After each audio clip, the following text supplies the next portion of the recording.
I'm speaking with Patrick Lancaster with the city about the recent grant allocations under the Family and Community Support Services program. Patrick, can you tell me how these agencies are selected? The grant process for that is fairly similar to most of our department's grants.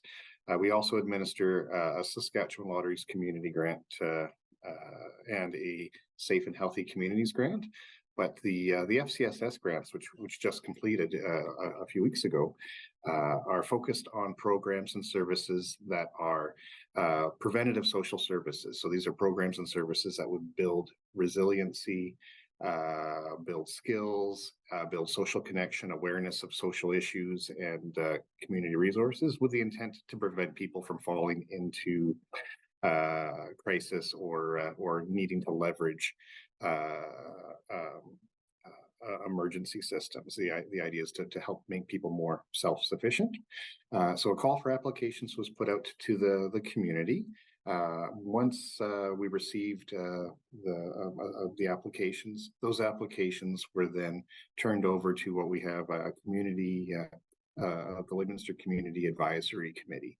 And that committee is made up of 8 members who review the grants and then make recommendations based on if they align with the FCSS values, if they're preventative in nature, if they show a need and a solid plan.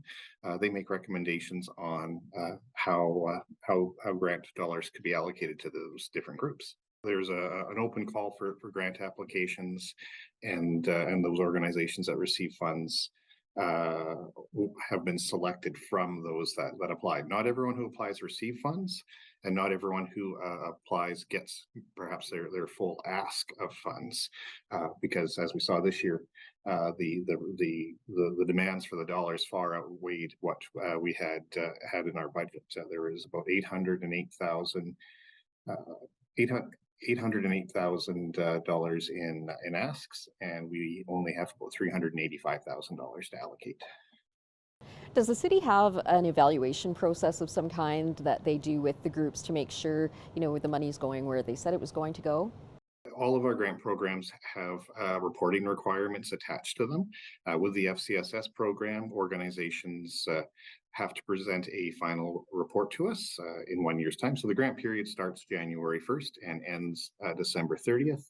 January 14th of the following year, they'll have to submit a final report, which includes the financial summary and also a summary of their outcomes. So all FCSS programs have to ask specific questions to show that they are achieving the goals that they set out to complete, and then we collect those outcomes to report back to the province, who is our partner in the FCSS program, and as well as provide them with a financial review.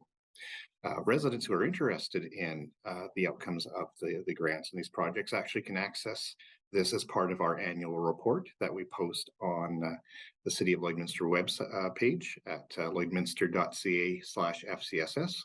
Our 2022 report is up there now, and it has all the outcomes from the FCSS grants, Saskatchewan Lotteries grants, and Safe and Healthy Communities grant from the previous year.